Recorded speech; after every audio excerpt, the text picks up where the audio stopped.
Hey everyone, and welcome to the February 2023 edition of the Delivered Lumens podcast. I'm JP Bedell. My guest this week is Jane Slade. She is probably the most well-known advocate for dark skies and natural light cycles around today. Her Instagram account, Anatomy of Night, which is also her website, anatomyofnight.com, is just a wealth of insights into the benefits of dark skies, the benefits of following the natural lighting cycle of the day. And in this episode, we talk about darkness design. We talk about impact of artificial light throughout our night, but we also talk about the need to find time in the day to reduce our stimulation. It's so easy these days to be overstimulated with our phones and with TV and with streaming and with all the things that ping and light up. And Jane's a real advocate for improving our mental health through quiet, and not just auditory quiet, but visual quiet. And for that, we need darkness. So it's a great conversation. I learned a lot. We talked about all kinds of different issues around darkness, and I think you're really going to enjoy it. So without further ado, here's Jane Slade. Jane, welcome to Delivered Lumens. Thank you, JP. It's so nice to sit down with you. I love, working alongside with you in the lighting industry. We have followed each other on Instagram for a long time. I'm a big admirer of your advocacy for dark skies and natural light. But you've never come into the shed virtually, and so here we are. It's true. And I've loved what you've been doing in terms of showcasing lighting and really showing the performance of the fixtures through content. I think that's a really original direction to be going in, so that people can see how a fixture performs from their own phone. So I think that's really awesome. I appreciate that. Thank you. So one of the reasons I wanted to start this podcast was I wanted to take lighting issues that tend to be discussed within the lighting industry and open those conversations up to folks that may or may not be thinking about light every day because they're normal people. They're not like us. But try to make a bridge or build a bridge to understanding why these things are important. And no one does that, I think, more effectively on social media than you do in how you talk about dark sky. There's a real human quality to what you put out there. And I don't think you need to be a lighting person or, a technical person at all to understand the concept and grasp it based on what you create. So thank you for your work, first of all. Thank you so much. Thank you. And I want to start off really like at the very top of this issue. So why are dark skies so important? And I think there's probably two tracks to that. Why are they important for wildlife, and why are they important for us as people? Yes. So darkness has existed as half of the planetary experience for as long as the Earth ever existed. In fact, it was this dust and gas that condensed into and rotated from the beginning, and then turned into the Earth as it became more dense.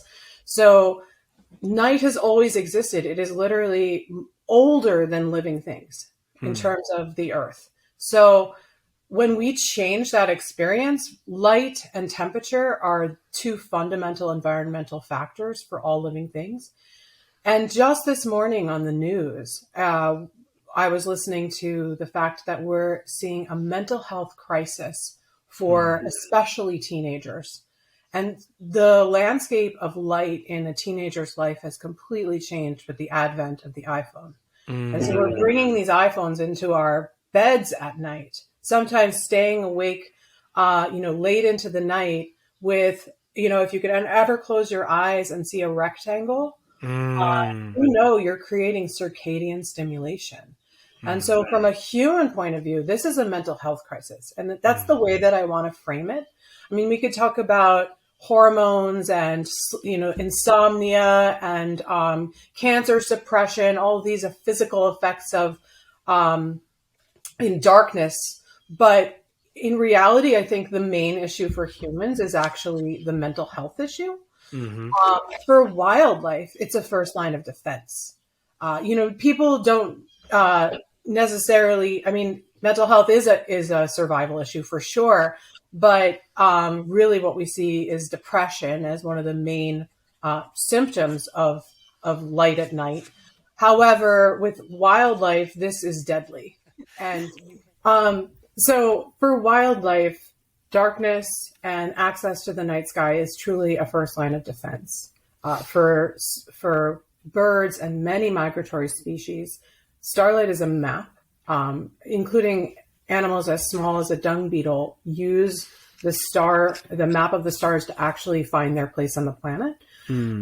So the fact that we have only so far concentrated or focused in the narrative on sea turtles, I think is really misinforming the public because it's every single species. And so in my view, without wildlife health, there really is no human health. However, with humans, if wildlife were enough to turn the tides of industries, we would see advancements towards sustainability in many, many sectors. And unfortunately, it isn't. And so that actually has been a defining pivot in the way that I engage audiences on social media, Right. Which is that I have wanted to take this conversation outside of the lighting industry and to bring it to humans who are all impacted. So the language that I choose is deliberate to try and be inclusive of anyone impacted by light at night. Yeah, and I think that's really what so many people are drawn to by your work and your content is that it becomes a human issue and it becomes a, for lack of a better term, a humanist issue, right? If you're at all interested in the welfare of the rest of the natural world, then you should be interested in this topic. So let's talk a little bit about, if not specifics, maybe some ideas of, I think one of the reasons that this gets forgotten, I think everyone hears about it and I think they generally care about it while they're being talked to about it. And then they go back and they live their lives and they leave the lights on and they check their phones and, so let's talk a little bit about some of the maybe less perceived negative impacts of having the bright nights that we do, whether we're talking about at the residential scale or maybe how cities or municipalities deal with this issue. Sure. It's a false dichotomy that we can't light for human activity and do a better job for wildlife and bring darkness back into our lives. And that's quite a loaded question. I could go in so many directions. It's a great question. But I never want to advocate for creating unsafe environments for humans. We do need light at night. That's just going to be needed for the way that humans live on this planet. However, I think we could do a much better job of sharing the temporal space that light and darkness pass through the use of controls. So we don't need to keep all lights on throughout the night. We can keep them on as needed and then turn them off. That would bring a lot of the impact down. Now, in terms of bringing this into our daily lives rather than, learning and forgetting and just kind of continuing on, I think that we need to bring more ritual and vernacular around natural darkness. And a lot of what I've been saying lately is that when we're in natural darkness, which you could consider starlight, moonlight, candlelight, and firelight, anything in those dimmer dynamic lights. And those are the moments that we are spending time with our loved ones, breaking bread, putting our children to bed, cuddling, nuzzling. These are the moments we are waiting for through our days. And when light creeps up into our nights, we have our to-do list visible on our phones. Everything is visible in our space. When darkness sets, actually, even our own boundaries of our bodies start to disappear. And this brings a kind of weightless quality to our thoughts. That lack of limitation actually is a gateway to greater depths of imagination and problem solving. And so, high ceilings, I've always felt have really been very helpful for creativity. And there's no higher ceiling than the night sky. Right. I think that if we can start to incentivize humans by developing more vernacular and ritual around these experiences, that we can start to bring night into a way that actually sticks in our lives. Yeah. It feels like, and you can tell me if I'm wrong, but I think one of the things that you're talking about here is, and it is a little bit countercultural, is this idea that there's real value in silence. There's real value in silence, both from an auditory standpoint, but also visual silence, right? That I really think that, and even in the advice you read online about like sleep rituals, it really does become this idea that like darkness equals time for bed. And not necessarily that darkness can be a safe meditative time, a time to sort of reduce your stimulation, a time to be with yourself or with the people that you care about. But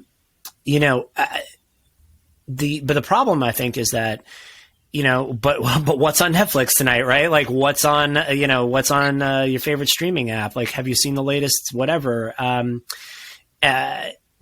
All of our entertainment, our stimulation, not all of it, but the vast majority of what is sort of talked about in the culture are these lit objects, whether we're talking about screens or we're talking about lit environments. So maybe this is a conversation as much about the value of quiet and the value of unplugging as it is about light. Yeah.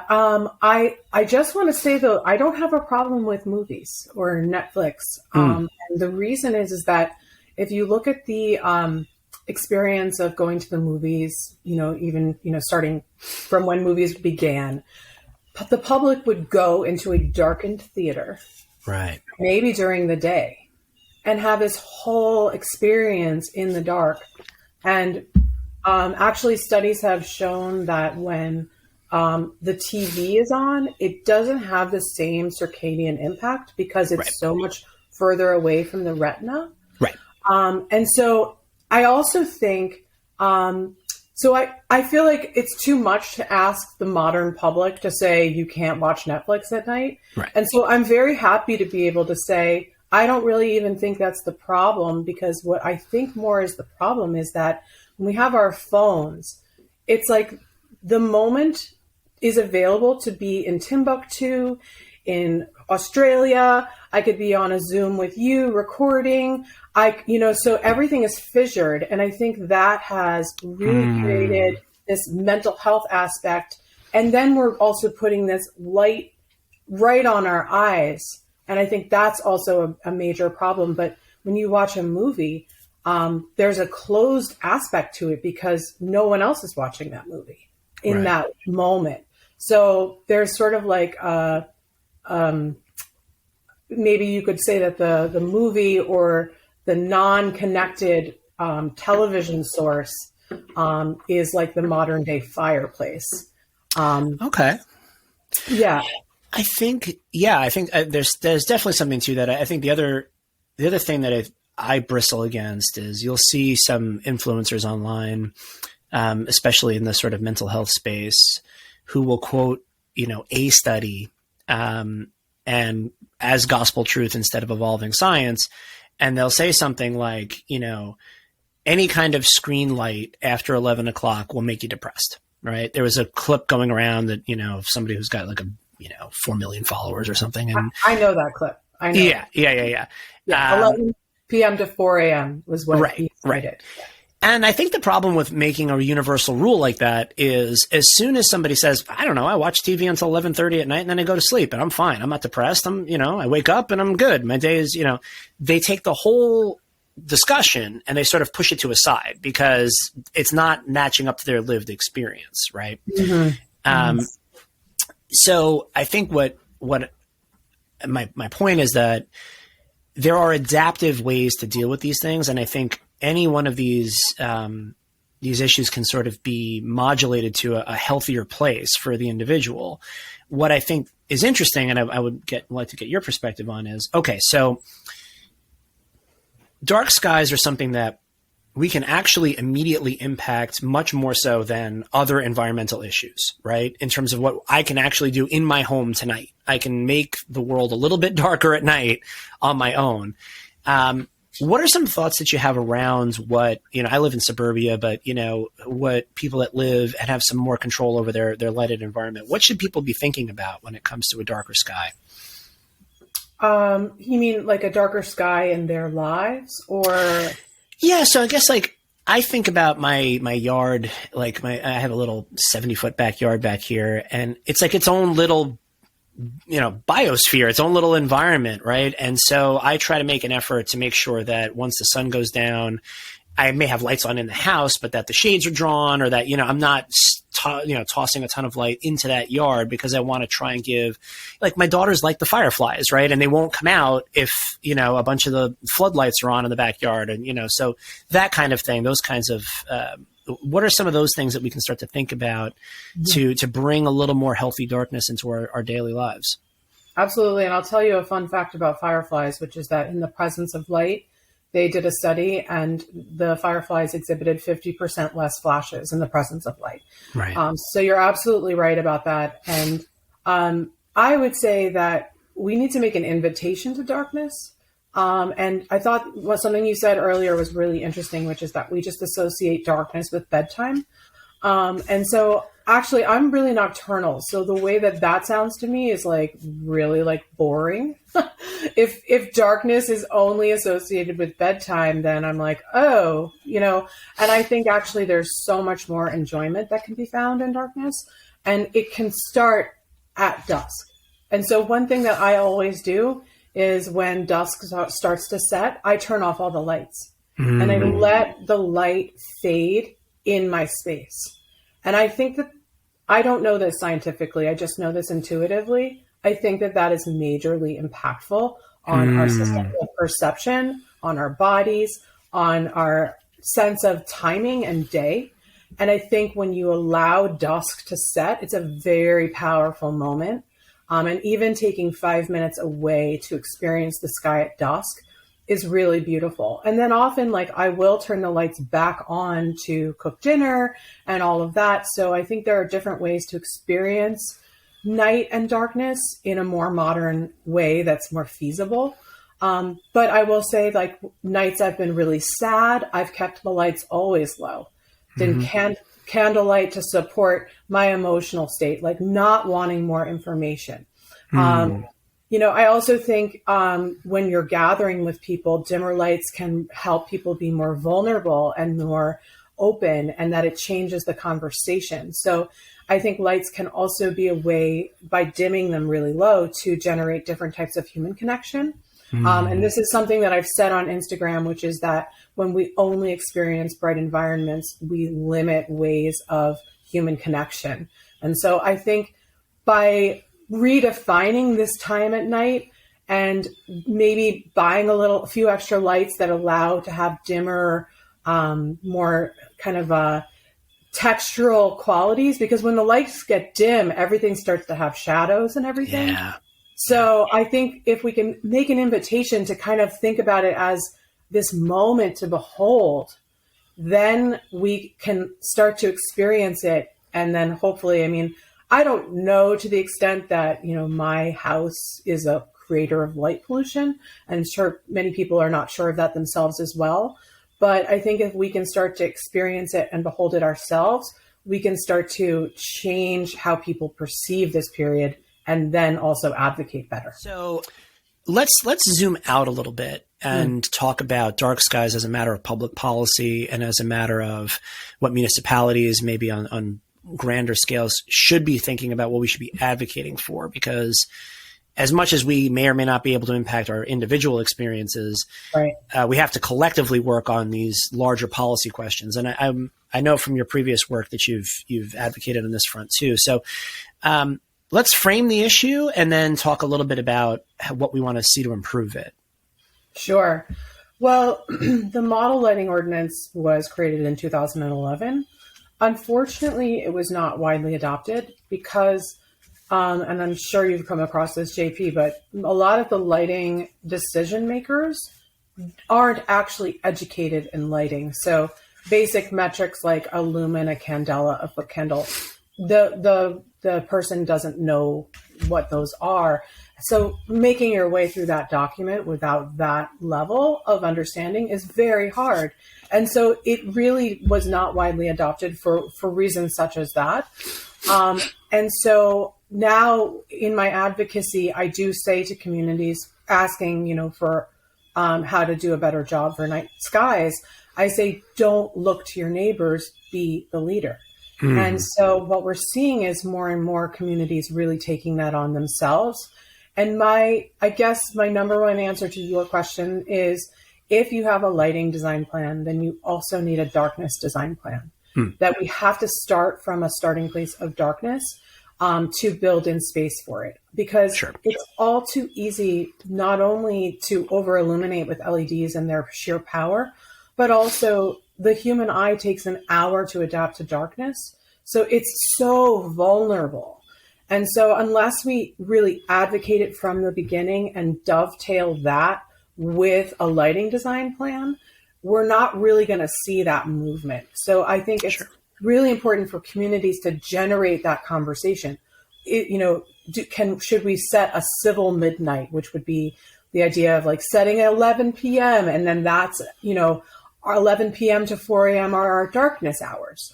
And maybe you can do lowered levels, or you could design a path of light through a community, and then the outside of the path, there's more either lower light or no light at all. And so if we can start thinking from that place, I think we can develop much darker environments.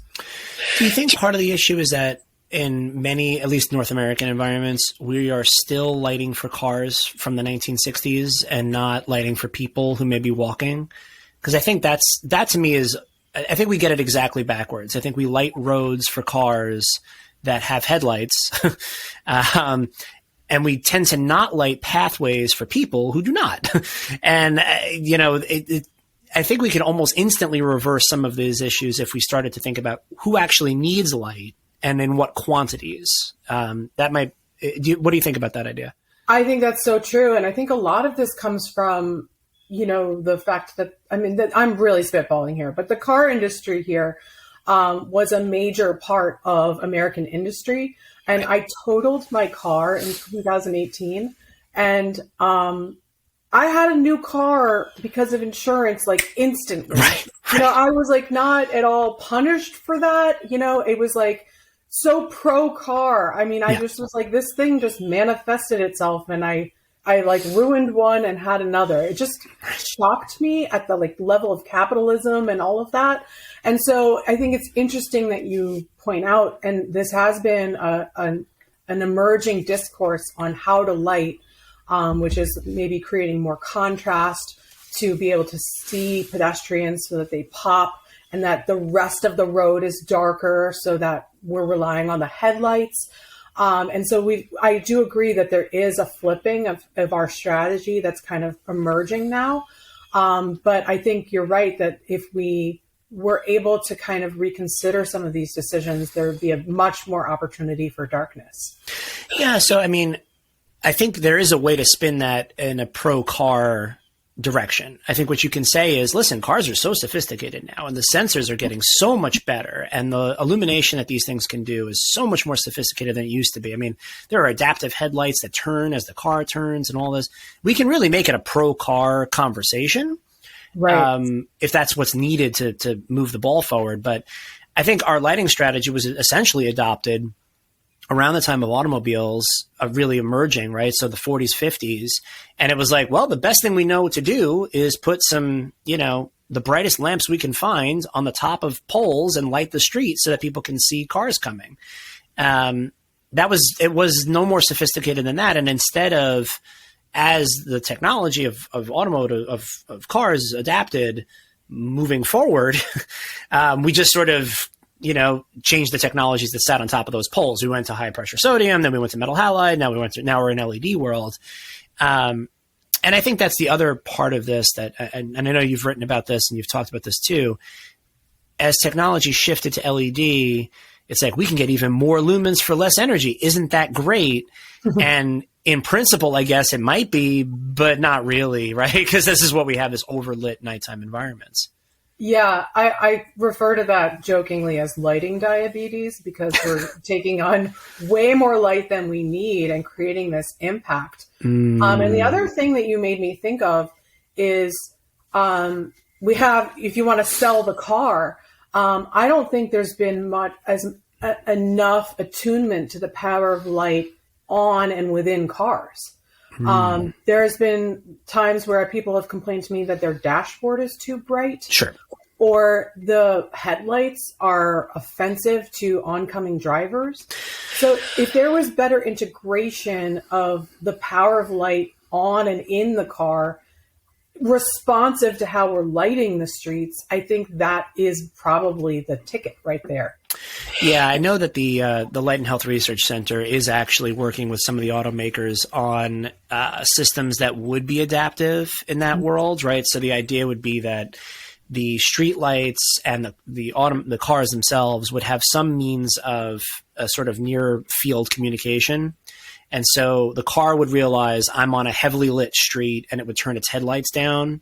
And, then it would move into an area where there wasn't as much street light and it would adapt their headlights for those environments. Right. It's definitely something that the automakers are thinking about. When that becomes a reality, I couldn't tell you, but I know that it's at least on people's minds. They understand that the headlight thing is offensive. I think that there's just this bias toward over lighting and over safety. So streetlights are the thing that I think we think about. I wonder what your thought is on, environments like Las Vegas or Times Square. I think of these things as actually kind of a good thing. They are the antithesis, but they're also destinations, right? I don't think it's a problem to have a Times Square that's like obscenely lit because people go there for that experience. Yeah. The problem becomes when we get creep, right? When we get outside of those environments. What do you think about zoning? And maybe we can create more thoughtful zoning policies around where light is high, where light levels are higher or lower. Yeah. I actually don't disagree with you too hard on the Times Square, Las Vegas point you're making. I think that you're right. The problem, people do go there. They're destinations for light itself. And people love the Strip. They love Times Square. I think it would be really cool just to turn the lights off there for a second and see what happened. Yeah. Have that juxtaposition. I don't know if it would be publicly safe. But a lot of what I advocate for is actually how if communities develop darkness design plans, then they can actually create periods of mostly darkness throughout the calendar year and then punctuate that with light festivals, which would be so meaningful. Because I think part of the problem with Times Square is that, okay, people are tourists and they come all times of year, but it's on all year long. So anyone who lives in New York, probably, I lived in New York for almost 4 years. I mean, we avoided Times Square. Right. It's nice every once in a while, but it's not a place that you really want to go if you live in New York City. Sorry if you disagree.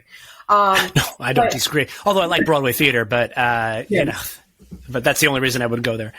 So I think if we can develop, and so Times Square is a unique case, right? But I think it would be very interesting to develop parts of cities that were supposed to be darker or darkened, and so that you prepare the public for the experience of darkness and say, okay, well, it's 10 p.m. You know it's going to be dark. Plan accordingly. And that is actually a lot of how national parks are treated, which is that the public goes into these natural spaces. They're asked to give very little impact upon that space, but their own safety is in their own hands. Yes, there's help and support if something bad happens, but you're hiking, you're interacting with the elements, and the world is not 100% safe. There is an eat or be eaten quality to it. So I think the over illumination comes from our idea of like wanting to super control everything. Yeah. And then we're actually creating all these other really harmful impacts through that. So allowing people to really experience darkness, but prepare them to, I think could be a good way. Yeah, I agree. I mean, I don't have any issue with the way Times Square in and of itself is as an experience. My issue is that we don't know when to stop. So what is Times Square geographically is expanding. And so that's my issue. My issue is that if you move down 7th Avenue, Broadway toward 34th Street, toward where the new Penn Station is, you're seeing more and more of these very bright screens, more and more of these very bright, displays. And so I don't have it's creep. That's what worries me is this idea that, once it becomes so inexpensive to do it, everybody wants to do it because you can't, you're in competition. And so I really love the idea of this idea of zoning these areas, right? Like you do it for a casino or any other, like we've done this before. This is not a new idea. It's just thinking about light levels and light level reduction in relation to purpose is, I think, something to think about. So I know that you're working on several writing projects, and we don't have to get into all of these as we go.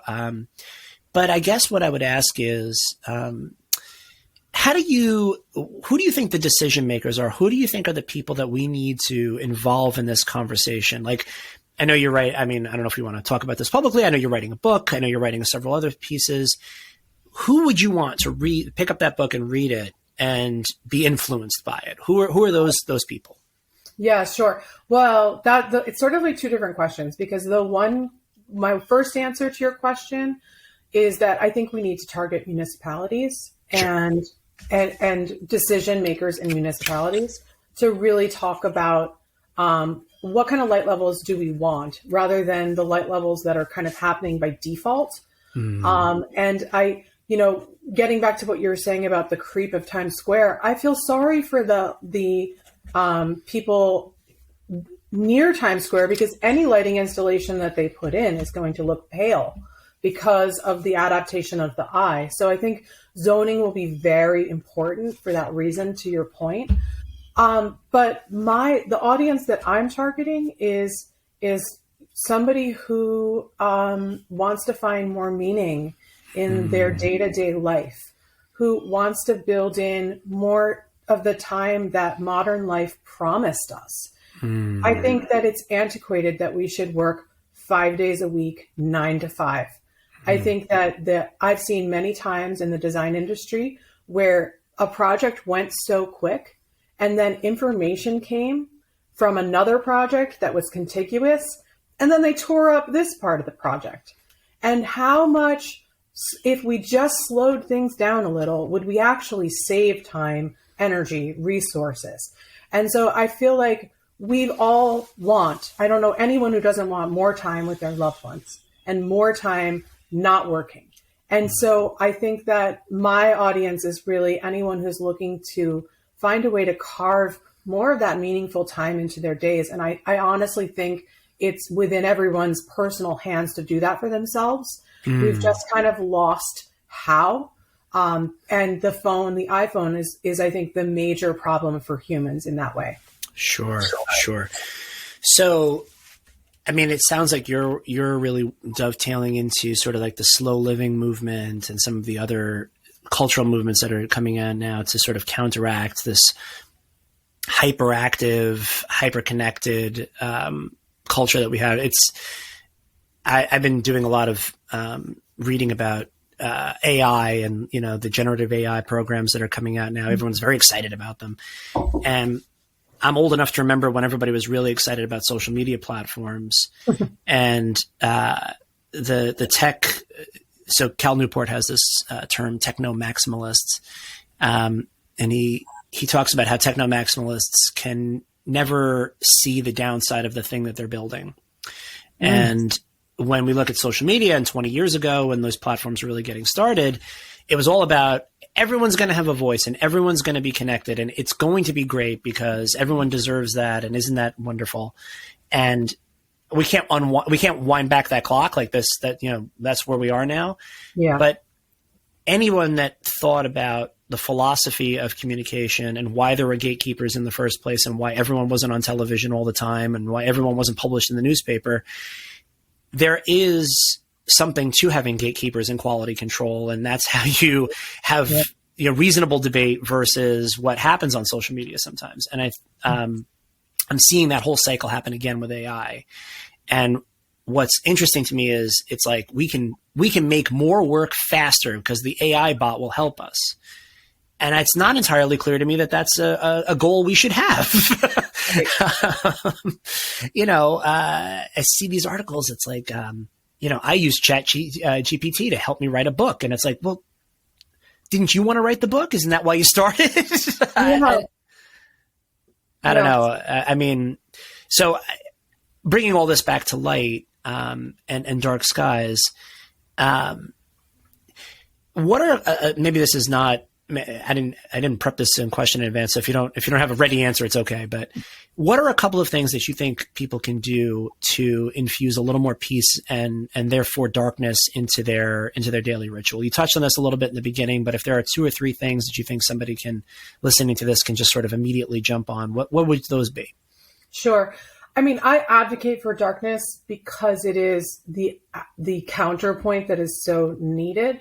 But my larger message is a connection to the natural daylight cycle. Sure. So, and this is not my own. This is very common knowledge, but you want to get 20 minutes of light on your body, sunlight or cloud light, whatever the weather is. And if it's cloud light, you probably want 30 minutes in the morning to start your circadian day. Because right now where we are, we're inside JP, and it's just the light level is so much lower. Yeah. So it's not enough. And then I would also say, look at the sky. At one point during the day, fill your gaze with the sky. When you do this, it's actually something that James Turrell talks about in his work, is that you actually short circuit the visual system when you only see one thing. It's called Ganzfeld. And when you do that, you actually then access your internal landscape. And so that is a way to sort of cut away from all of the stimulus and become more of a transmitter than a receiver. And so I think that's a really important thing to do throughout the day. And it only takes 3 minutes to change the cadence of your thought this way.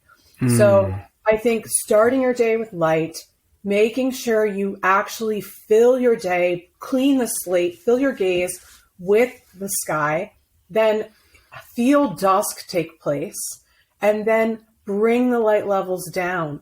And so none of this is rocket science. It's actually age old to how we ever lived. And so I really consider the natural daylight cycle our Rosetta Stone for how we should really light and operate. Yeah, I think that's all spot on. I don't. I would also just throw in there, go outside without your phone. Yes. Yeah. I am listen, in my world, I make a lot of content. I'm a salesperson. I'm more connected than I want to be sometimes. It is very much a habit of mine for me to go reach for it, in all my empty pockets of the day. But I find that I'm less stressed out and more engaged with the work I'm doing when I find times to put it just all the way away. Yes. I will also say, and I'm curious to get your thoughts on this, our eyes are designed for seeing light fall on objects. That's how our eyes were developed. So there is a little bit of something to analog tools when it comes to this, is that light emanating from something is not a natural experience for our eyes and for our brains. Light falling on things is. And so I still take notes on paper. I still like to read paper books because that is how our eyes are meant to see. And that's what our sort of experience in the world was developed in from an evolutionary point of view. So I'll just throw those things out there too. I think that's totally valid. And I was also kind of riffing with a friend this week, actually related to that study of 11 p.m. to 4 a.m. being particularly toxic. And the way that I was thinking about it, and this is again based on intuition only, but that at night we're actually meant to be using our rods, which are at the periphery of our retinas. And then, but when you have a phone in your face, you're actually shorting out the rods. So this is suddenly this like weird blind spot.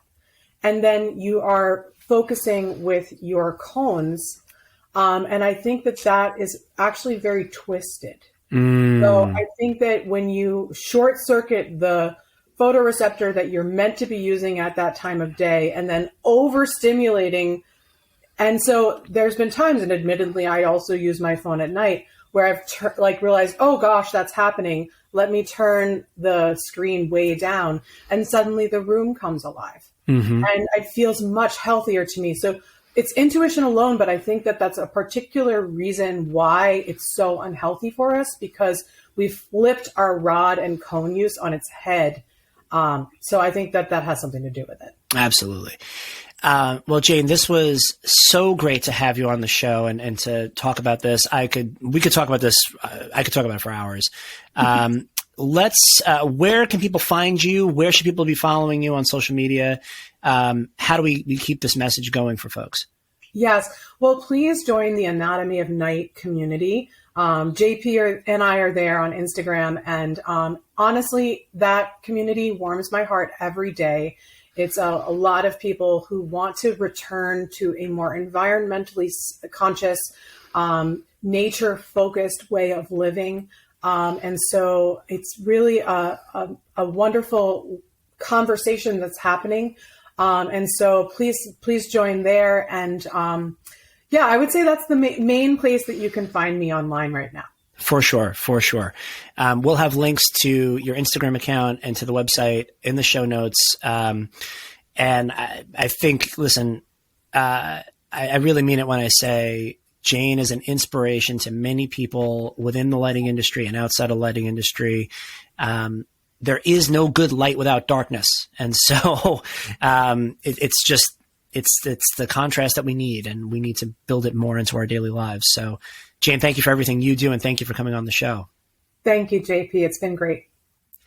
I want to thank Jane for coming on the podcast. I just had such a great time in this conversation. It's so important to the future of our outdoor environments, for wildlife, for people. And it was fantastic. If this conversation was helpful for you, hit that like and subscribe button. If you watched it on YouTube, I really appreciate it. Hit that button and join me for more of these. And if you listen to the audio podcast, please leave a comment on your favorite platform, share it with a friend. It helps the show grow, and it helps get the message about good light and good darkness out to more people. Thanks so much, and I'll see you on the next one.